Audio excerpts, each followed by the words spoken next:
On peut pas dire que je suis une cordon bleu. Je brûle tout ce que je cuisine, même les plats surgelés. J'ai même déjà réussi à brûler une casserole d'eau. Je finis toujours par commander ou me faire inviter par des amis. Puis vous, il y a quoi dans votre assiette? Ça va être ça. Qu'est-ce que tu as mangé ce midi? Des sandwichs. J'ai pas mangé à midi. Ce midi, j'ai mangé une sandwich à la dinde avec de la salade puis du fromage. Puis quand t'as pas le choix de cuisiner, tu fais quoi? Du craft dinner. Des plats congelés. De la salade. Ben là, avouez, là, vous aussi, votre four, c'est juste un gros bibelot pour cacher la vaisselle sale. Puis toi, Lisandré, t'en penses quoi? C'est certain que si vous avez des choses dans votre four qui ne servent pas à la cuisine, vous serez encore moins porté à l'utiliser. Donc, première affaire, on sort du four, qu'est-ce qui n'a pas rapport dans le four.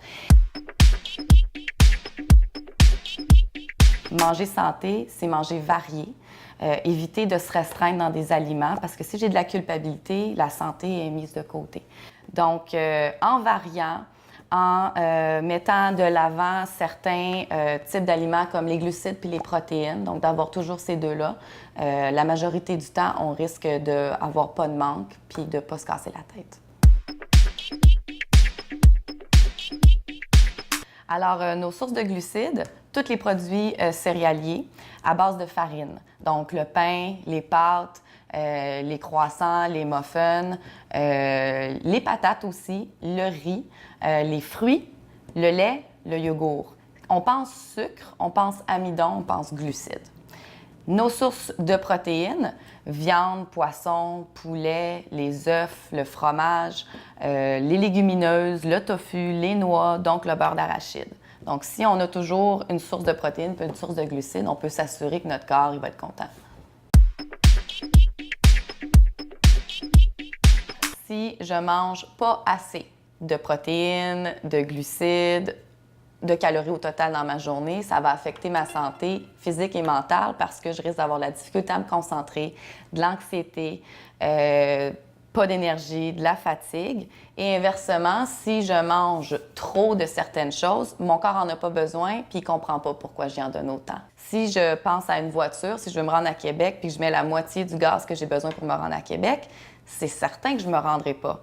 Même chose, si j'en mets trop dans ma voiture, ça sort de la voiture, le gaz est pas utile. Donc, l'important, c'est vraiment de ramener à l'essentiel et d'avoir un équilibre. C'est certain que ça demande une organisation pour s'assurer que si je vais à l'épicerie, j'achète pas plein de choses qui sont pas nécessaires, qui vont pourrir dans mon frigidaire. Donc, si je m'organise, que je prépare des recettes de quantité qui vont me permettre d'en congeler, je risque d'économiser beaucoup. Mais ça reste que faut prendre un temps, faut prioriser pour préparer, par exemple, les repas de la semaine. Comme ça, bien, il y a moins de pertes et moins de pertes au niveau monétaire aussi. On pense que cuisiner, c'est prendre 3 heures de notre temps puis juste faire ça. Mais je peux très bien écouter Netflix le dimanche en cuisinant. Je peux aussi, pendant que mes muffins sont au four, faire mon lavage. Donc, si je priorise mon alimentation, je devrais trouver le temps de cuisiner en même temps que faisant d'autres choses. Ouais, quand j'y pense, c'est vrai que quand j'avais ma blonde, on faisait plus à manger puis ça sentait moins brûlé. Pourquoi je l'ai quitté déjà?